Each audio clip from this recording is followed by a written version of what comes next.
After the announcement of restructuring, the atmosphere at Noah's workplace changed completely. Fear settled into the office like a heavy fog. Conversations became cautious, smiles disappeared, and everyone seemed to be calculating their own chances of survival.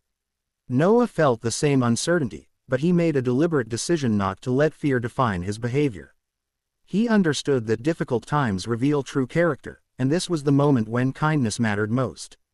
Instead of withdrawing into himself, Noah became more attentive to the people around him. He noticed small changes in behavior: coworkers who spoke less, others who stayed late pretending to work, some who looked constantly worried. Noah began checking in on them, not with false optimism, but with honesty and empathy. He listened more than he spoke. Often, people did not need solutions, they needed to feel seen. These conversations were not dramatic, but they built trust and reminded others that they were not alone. As weeks passed, workloads increased and patience decreased. Mistakes happened more often due to stress. Where blame could have easily taken over, Noah chose understanding. He encouraged his team to focus on learning instead of fear. When someone failed, he reminded them that failure under pressure was human. This approach slowly changed the tone of the team. While anxiety still existed, it no longer controlled every interaction. Motivation returned in small doses, fueled by mutual respect. Eventually, layoffs were announced. Some desks were suddenly empty, and goodbyes were quiet and painful. Noah felt survivor's guilt, questioning why he remained when others did not. Instead of celebrating his position, he chose compassion. He helped former colleagues update resumes, wrote recommendations, and connected them with opportunities. These actions took time and energy, but Noah believed that success meant nothing if it disconnected him from humanity. Not long after, Noah was called into a meeting with senior management. They spoke about the changes they had observed during the crisis, how teams with Noah involved experienced less conflict and better cooperation.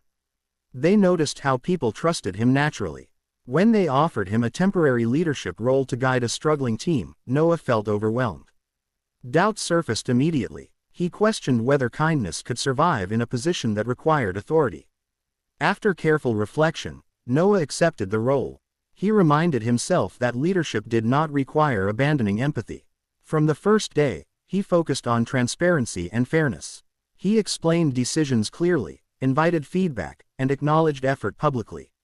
This approach surprised many people.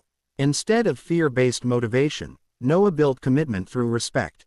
Slowly, performance improved, not because people were pressured, but because they felt valued. Outside of work, Noah continued spending time at the community center. There, he met individuals who carried struggles far heavier than his own. Listening to their stories gave him perspective and renewed motivation. He realized that kindness is not situational, it is a practice. The more he gave, the more grounded he felt. Balancing responsibility and empathy was not easy. There were nights when Noah felt exhausted, emotionally drained, and unsure of himself. During these moments, he learned another vital lesson: kindness must include oneself. He began setting boundaries, resting when needed, and acknowledging his own limits. Motivation, he realized, is sustained not by constant effort, but by balance. By the end of this phase, Noah was no longer the same person he had been at the beginning of his journey. He had not become fearless, but he had become resilient. He had not abandoned kindness for success. He had woven kindness into success. This chapter of his life taught him that leadership built on compassion lasts longer than leadership built on fear, and that motivation rooted in purpose survives even the hardest seasons.